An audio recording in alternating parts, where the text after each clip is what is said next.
Bonjour à tous, aujourd'hui nous allons parler de l'esclavage... Je suis un homme libre et vous n'avez aucun droit de me séquestrer. Ne fait et ne dit que le strict minimum. Des Européens. Ouais, je sais, c'est assez étonnant. Nous allons pourtant parler d'une traite qui a eu lieu sur plusieurs siècles et visait majoritairement les Européens et plus particulièrement les Slaves. Si vous y réfléchissez bien, comment dit-on esclave en anglais aujourd'hui?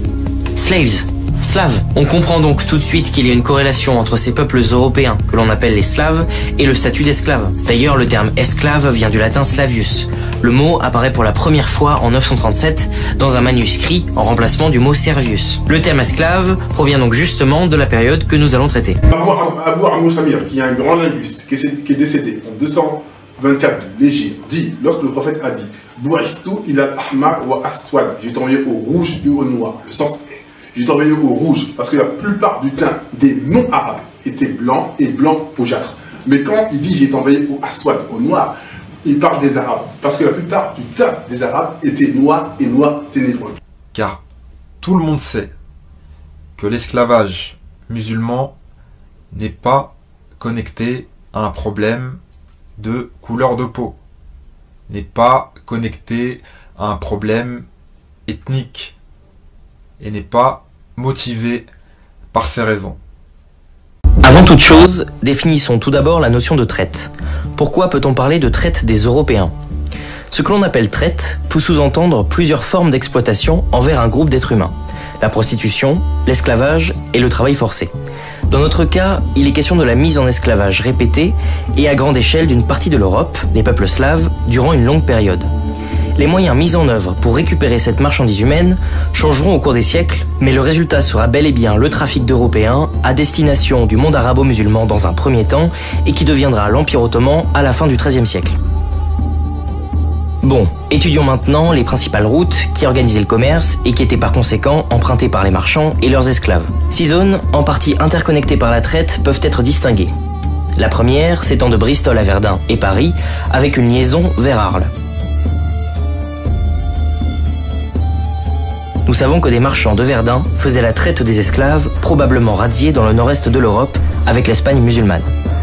On sait qu'à la fin du Xe siècle, le centre de ce commerce des esclaves et des eunuques était Verdun. D'après Liutprand, ce commerce rapportait un énorme bénéfice. On distingue aussi un énorme réseau organisé autour des populations slaves et hongroises,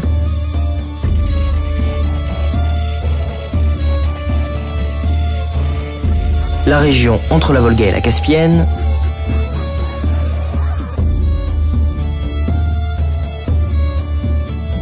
les routes du Nord, de l'Irlande et de Bristol à Cordoue, de Londres au pays des Frisons et de là jusqu'à Kiev, et le réseau vénitien, enfin celui établi entre l'Espagne arabo-musulmane et le Maghreb.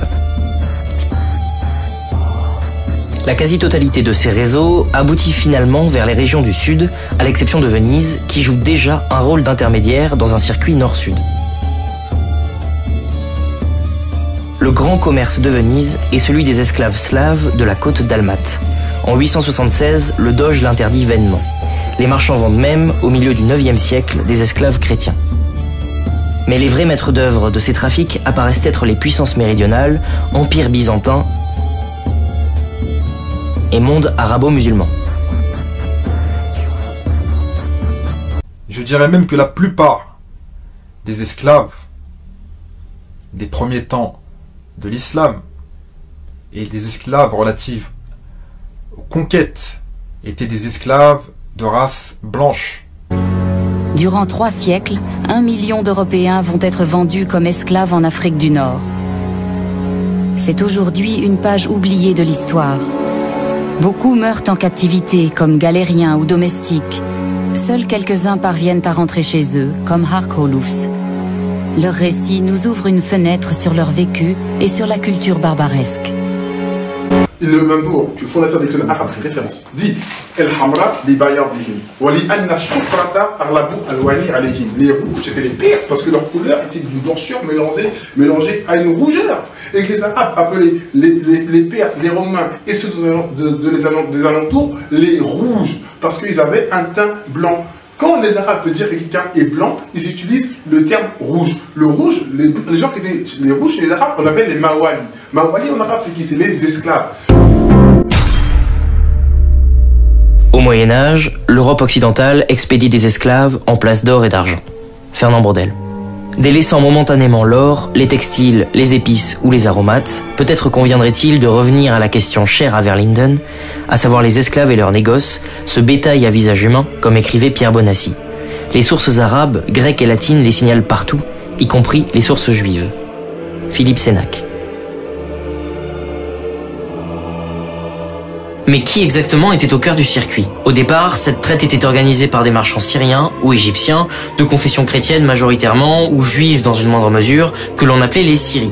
Et c'est un hadith d'une personne qui se trouve au sein de l'imam Bukhari, ou une personne disant d'une autre, il y a une personne, tiens, il y a une personne avec le teint rouge. Donc on comprend, c'est blanc. Et que c'est la couleur des esclaves, qu'ils étaient les chrétiens de Syrie, les Romains et les Perses. Mais qui exactement était au cœur du circuit? Au départ, cette traite était organisée par des marchands syriens ou égyptiens, de confession chrétienne majoritairement, ou juive dans une moindre mesure, que l'on appelait les Syries.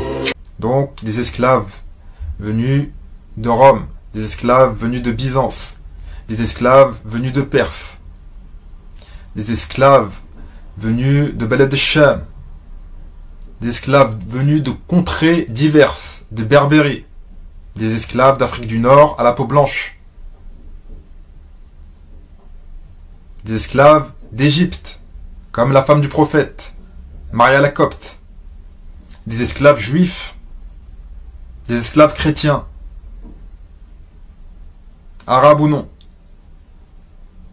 et des esclaves noirs, mais qui n'étaient pas ni la totalité, ni la majorité.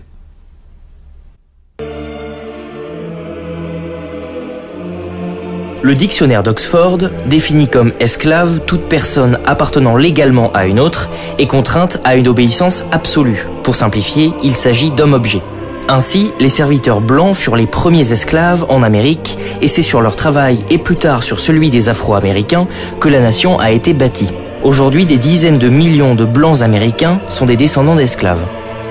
Don Jordan et Michael Walsh étaient des esclaves de race blanche.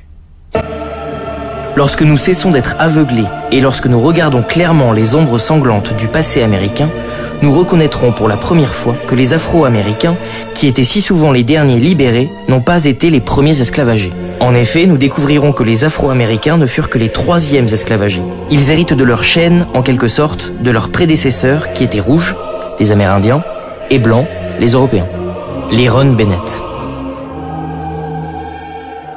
Mais j'aimerais savoir pourquoi en 15 ans de scolarité, nous n'avons même pas mentionné cette traite qui pourtant a décimé des peuples et c'est un euphémisme. Bon après je ne veux pas faire de compétition victimaire, mais dans la complainte en tout cas, il semblerait qu'il y en ait de plus doués que d'autres. Bon mis à part ça, peut-être que cette omerta sert un dessin politique. Ou alors elle est juste pas bankable.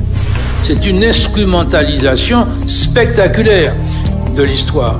Mais si nous pouvons à notre modeste échelle bien expliquer qu'on n'a pas été les seuls, parce que Louis est bien d'accord pour dire que ça peut compter de comprendre qu'on n'a pas été les seuls. Eh bien, on et je pense que cette conférence sur ce thème, c'est très important. Parce que contrairement à ce que tu as dit, je pense qu'on a donné à la souffrance une couleur. Et tant qu'on verra en moi un descendant d'esclavagistes et en toute personne noire un descendant d'esclaves, je crois qu'on ne réglera jamais le problème dans notre petit pays. Et au-delà, la Guadeloupe, etc. Et pour ma part, avec d'autres, on essaie de militer pour que justement l'histoire, je considère quelque part qu'on l'a réécrite, l'histoire de nos pays, et que je pense qu'on a tout intérêt tous à travailler pour faire découvrir des facettes que nous ignorons, mais que beaucoup de gens souhaitent que nous continuions à ignorer. On avait des Noirs comme... tout le monde connaît Bilal, comme... Omar ibn Khattab. Omar ibn Khattab était plus noir que le noir. Omar ibn Khattab. C'est une instrumentalisation spectaculaire de l'histoire. Rajulan, Qasiran, petit, Adam, Shadidul Umma. Le corbeau, la même noirceur que Bilal. Que nous ignorons, mais que beaucoup de gens souhaitent que nous continuions à ignorer. Donc maintenant, Ali ibn Abi Talib a été décrit à l'unanimité ayant le teint de Bilal. C'est une instrumentalisation spectaculaire de l'histoire. Oussama ibn Zayd, noir, son père noir. Et Zaïd était blanc. Et Zaïd était blanc. Que nous ignorons, mais que beaucoup de gens souhaitent que nous continuions à ignorer. L'imam Zahabi, qui est connu, très connu, c'est pas moi qui parle, c'est lui.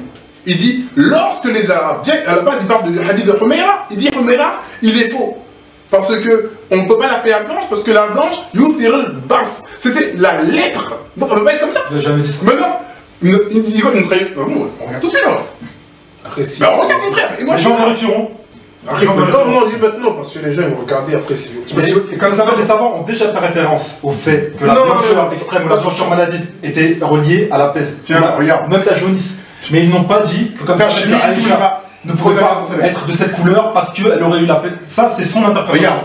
Regarde. C'est par rapport à Aïcha. Là, t'as failli, ya Humayra. Innahu yuthiru al-bars. Par rapport de Aïcha. Oui, regarde. Donc ils m'ont pas appris. Regarde. Non, et là, il te sort la preuve. Après, toi, tu vérifieras sur un livre. Ibn Qayyim al-Jawziyya, il dit que tout le hadith, dhukira fihi Humayra, kadbun mukhtalaq. Ils sont tous faux. Il a produit une. Ils sont tous faux. Ils sont tous faux parce que le blanc c'est la lèpre. Donc le rouge revient. C'est le rouge. Donc on voit la lèpre. Donc comment le prophète pouvait avoir une teinte rouge si elle renvoie à la lèpre? Bon, faut m'expliquer. Parce qu'il est décrit comme ça. Il est décrit comme ça. Par tous ses compagnons. Déjà, concernant... C'est une instrumentalisation spectaculaire de l'histoire.